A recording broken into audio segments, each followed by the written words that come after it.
Welcome to the Properties to Profit podcast. I'm Michael, your host. Excited to share with you my journey from a six-figure job to building a successful real estate business. Each episode will explore various aspects of real estate investing, from wholesaling and flipping to managing rentals. I'll share the lessons and insights I've gained, aiming to help you avoid mistakes and achieve your financial goals. Expect guest experts, valuable tips, and practical advice to guide you on your own real estate journey. Thank you for tuning in. If you find any value in this podcast, please subscribe, share, and follow me on social media. Let's turn properties into profits together. Hey guys, Michael here with Properties to Profits. And on today's episode, I'm going to drop a bomb. I was sued by a seller after the close of Escrow. Now you're going to ask yourself, how does that happen? What did you do wrong? Man, I'm still trying to figure that out. So we're going to start from the beginning. Back in February, this seller called in off of a TV ad that he saw us. He said, hey, I want to sell my house. I'm moving to go be with family in Florida. We're like, great, pretty normal. He walks us through the house, nothing major. It's a full rehab house. We know the area really well. He's not lying about any of that stuff. So we don't think twice. I believe we agreed to a price of $120. My guy starts writing up the paperwork, and he happens to click on the Google search system in our CRM, and it brings up Google Images. He's like, hey, I just want to talk to you. Google, it looks like your front yard's got like 3-4 feet of stuff in it. What's going on with this? I think we're going to have to renegotiate price a little bit. He's like, no, I'll get it all gone. We're like, so it's there? He's like, yep, it's there. And then you do some more search, and you can see like 8 or 9 vehicles on this website or on this yard. You could tell they haven't ran. I'm talking trucks, vehicles from like the 60s, 70s, stuff like that. And so we're like, okay, great. We'll still pay the $120, but you're going to take care of all the junk. He's like, done. I'll get it all taken care of before closing. Cool. Now we go to title work. We ended up assigning this deal for $150,000. I told the seller, hey, he's going to take care of it all 2 weeks afterwards. He agreed to it, signed it, everything. Well, the buyer then determines, no. He sees the property person, says, no. Property's okay, but there's too much junk. This is $20,000 of junk. I'm not comfortable. We're like, there's a $20,000 holdback if he doesn't have it. What do you mean? You signed the agreement. Well, we worked it out, and we decided to move forward again. Well, the day of closing, the buyer says, hey, I need another week. Title's clear. Everything works out. We're like, we can't do that. Seller needs to close tomorrow. We try to set up our closings a day in advance. So title came clear on Thursday. Seller wants to close the next day. So this was like 4. We're like, hey, can you sign? Blah, blah. He's like, oh, I can't sign for a week. We're like, what are you talking about? So that was disappointing. So I had to buy the property. So I go to buy the property tomorrow, or the next day. And we're going to guy's going to buy. He's going to do all the paperwork, buy it off me. Not a big deal. It's a couple extra $1,000 out of my pocket, but it's a really good deal. We're set to make like 30 to 40 grand on this thing. I think it was 40 actually. Well, my title agent calls me as I'm signing documents. She's like, stop signing. I'm like, why? What's up? She's like, I just got word there's a lien on the property that we didn't find. It was just recorded today. So I'm like, oh, great. Whereas if this would have closed yesterday, the lien would have been covered by title, and it would have been just a title insurance paying out this lien, done deal. Seller doesn't have to deal with it, and the buyer wouldn't have to deal with it. He'd have done some work to get the title company to pay for it, but no responsibility to anyone. So we go back to seller and tell him what's going on. He's like, no lien. What are you talking about? This is impossible. It's got to close today. That was their deal. We're like, we can't. Title's no longer clear. Title's not going to, now that they know about this, they're not going to say the title's clear. They're not going to allow this thing to close. So long story short, it comes out there's $60,000 in liens in environmental. We asked about that. He's like, oh, that's all taken care of. I paid it. So we call the environmental courts, and they're like, no. He's getting fined $500 a day. It's $60,000 he owns the courts, and there's a $10,000 lien. So it's $10,000 lien plus I think 47 and some change, and it's going up at $500 a day. Well, I asked the prosecutor, hey, can you stop the fines? I'm hoping to close this, and I can get you guys paid in a week. She's like, I'll the fines are where they are today. If you can pay this in a week, we'll work it out. So we go back to the seller like, dude, we're not closing this anymore. We were at $120, and there's $60,000 in fees in this thing, man. And like, it's a headache because they want to clean up in 7 days. So he's like, I can't do it in 7 days. So we're going to have to pay to have all this work done. So we were figuring the work was going to be 20 and then the $60,000 in lien. So we're at 120. We take him down to 40 grand. We're like, we don't want this unless we're at 40. He freaks out. So we're like, cool, we don't care. Gone, go your own way. This isn't worth it anymore to us. Well, he comes back to us a day later. Hey, can you guys buy the property? We're like, at 40. He's like, no, 70. We're like, nope, don't worry about it. Next day, calls back, 60. Nope, don't worry about it. 55. We came up to 55. He was at 60. 3 days later, we finally agree at 60. So we're going to do this darn thing, right? And so seller figures all those things out. 60, he's going to take care of the 10K lien that's already on there. We're going to take care of the remaining 47 and some change. So we're going to be in this thing about 107, but we got to clean the property. He's going to take what he wants and remove the rest. We're showing 20. So I want to be in this thing about 127, give or take. Like, why would you sign them? Well, I found out in environmental court, they do negotiate. And my attorney's like, hey, I know this attorney. I think I can get this thing off anywhere from 20 to 50%. I was like, will you guarantee it? He's like, no, I won't guarantee it, but I'm confident I can do it. He's like, take the deal. So we took the deal. We go ahead and sign the terms, close the deal. I fund the deal. Everything works. Title records the title. It's mine. All these things. Meanwhile, our buyer's like, oh, I still want it, but you guys got to clean it up now. I don't want to deal with these liens. We're like, fine, we'll get it cleaned up, get these liens off the property so you don't have to take on the reliability. All those things. Whatever. We're in it for about 107. We go to negotiate, right? This is 3 days after closing. We're negotiating. We agreed to take the $47,000 and pay it off for $25,000 now.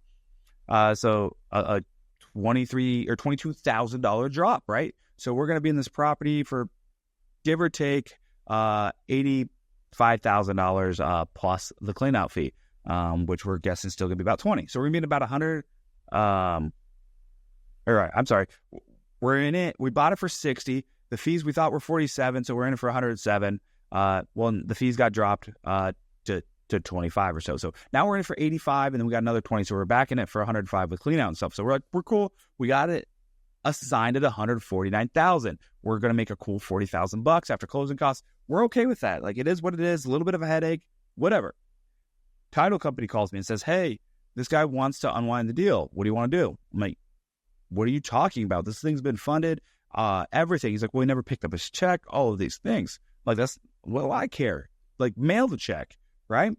Well, long story short, he hires an attorney. Attorney calls title, says, stop this transaction.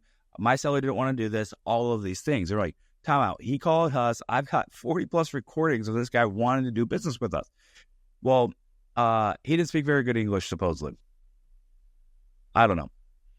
The attorney is like scorching the earth, trying to find a reason to do all this. And so he threatens a lawsuit against the title company. Title companies don't like lawsuits. So they say, hey, we're going to stop this transaction and we're going to give you 48 hours to work it out. Well, they come back to us and say, hey, we'll give you $2,000 not to close on the property. And we're like, nope, we've already funded the deal. All of those things done. Not going to happen. We're closing. They're like, fine. We want an extra $50,000. We're like, yeah, definitely not going to happen. Sorry. So long story short, this thing goes to litigation, right?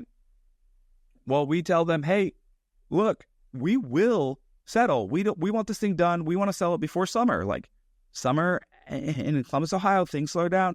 Meanwhile, title's already transferred. So I'm paying taxes. I now get pulled into this lawsuit with the city of Columbus for the environmental issues, right? And I'm like, gosh, darn it. So I'm having to pay lawyer fees for all that. I'm having to show up to environmental court. Good news is, once we said there was an issue with title, they kind of paused all the fines and we should be good there. Hopefully. I'll find out later this week on that. So I'll do a part 2 on this to wrap it up once it's sold and everything and how we really did on it. But what I found out was this guy just wanted more money. He wanted $40,000. So my attorney and them going back and forth trying to get this thing done. They said, no, not going to happen. We weren't paying an extra $40,000. The seller had been lying to us, had hidden stuff from us. Like, we haven't made our money. No, sorry. That's our entire profit. And that's assuming things go well. And we're adding legal fees at this point, thousands and thousands of dollars. So we said, hey, we'll come up like an extra $20,000 just to make this thing go away. They're like, nope, not going to cut it, blah, blah, blah. So in the courts, there's a conference. They did discovery, all of those things, lawyer fees, time, energy. I had to spend 2 hours with my lawyer getting all this information. Yeah, fun process, right? And then after discovery, the judge sets a motion that you guys need to come to mediation. So we do a mediation for the judge last week. I'm like, hey, here's what happened. This is the truth. I've recorded calls. I'm willing to go to the game with this thing. I'm willing to go 2 years. I know it's going to take 2 years. Hopefully the property's still standing, all those things. Look at this environmental court case, all of these things. Like, this is not good. We need to get this taken care of. I'm here to make the city a little bit better. I take pride in my city. This gentleman's not. And it's all true. Like, I'm going to clean it up. I'm going to sell it. And someone's going to live in that property eventually in the next 12 to 18 months. I'll bet my bottom dollar on that. Well, the judge was like, okay, what's going on? What do you guys want? And he splits us up. We're like, we want to be done. We were willing to pay 20. We're not willing to pay 20 anymore. We're willing to pay an extra 10 at this point. And the title company could have not stopped this transaction. So the judge wants the title company to kick something in. I don't really care. We stopped doing business with that title company because I was pretty upset how they handled this thing. But they want my business back. We're closing 15, 20, 30 transactions a month. So they go back and we're just too far apart. And I'm like, cool, we're just too far apart. Let's go to the lawsuit. And the judge is like, come on, I want this thing done. I have way too much on my plate. I'll go tell them to get real. So they come back and we agree on a number of $10,000, right? $10,000 extra. Mind you, 3 or 4 months ago, right after this had happened, because this all started in March is when this lawsuit started. It's now August is when we're settling this thing. We had agreed to $20,000 for them to walk away. They wouldn't walk away. So I want you guys to realize real estate's not all easy. You got to have some moxie, some fortitude to get through these things here, guys. This attorney did not have his client's best information. I guarantee after legal fees and all of those things, he had to do some cleaning up of the property too. He's in it for more than 10 grand after legal fees. I mean, file a lawsuit is not cheap. Having your attorney file a discovery, reply to a discovery. I mean, my legal fees were almost 10 grand, right? And I get a little bit of a discount from this attorney, right? And this guy didn't have any cash to pay him up front, so he's getting paid on the back end. That's normally more money. So I'd be super interested to see what this attorney paid him, because I guarantee if he would have just left the lawsuit alone, he would have netted more. That's my gut. I've been in a few real estate related lawsuits, and all 3 of them have been that way. If the person wouldn't have sued me, they would have been better off just taking my offer. Because I track everything. If I've done something wrong, I'll just pay you, get gone. I don't want lawsuits. I've done it enough to understand it. I'm not perfect. I make mistakes, but when I'm not making a mistake, I'm willing to go all the way to the table because I know I'll win and I know I'll be able to countersue for all my cost. So with that being said, guys, real estate is a really tough business to be in. Sellers, when they're selling their personal family homes, they can get pretty emotional. Another family member can come in and say, why didn't you sell it to me? And they can try to back out. They can just file a lawsuit, tying up your funds. Meanwhile, I had $60,000 tied up. Not a huge chunk of change, thank goodness. But it is money, right? $60,000. And on top of that, I paid over $10,000 in legal fees. I've been paying insurance and taxes the last 6 months with another $3,000. So this property cost me about an extra $13,000, give or take, plus the opportunity to make money on that $60,000 too. That's a hidden cost, hidden expense, I should say, that most people do not realize. So when going through real estate, you want to be able to have the ability to buy, because this buyer didn't buy. You want to have good connections and attorneys, but you also want to document stuff. So if I knew my team was wrong, we had said anything wrong in a recorded call, we could have settled this, and we would have paid out more to get it out of the way if we were in the wrong, right? If anything was going to come forward in discovery or on trial, I don't want to stand on trial and have a recording come out and we're wrong here, right? That's not going to bode well for me. That's going to cost me tens and maybe hundreds of thousands of dollars if it were go to full thing. So that's why you want to have all your documentation in place, because we could send over these recordings, all of our documentation, paperwork, like you guys have nothing. Now, luckily for you, we don't want us to go 2 years, and 2, we don't think we're going to be able to collect on this gentleman. So we were willing to come up a little bit. And if he was settled when we first took our offer, after it was all signed and recorded with the courts, my attorney turns to the other attorney and says, we offered you $20K. You guys just took 10 4 months ago. And the attorney goes, what? We're like, yeah, you did a good job for your attorney. You're your client.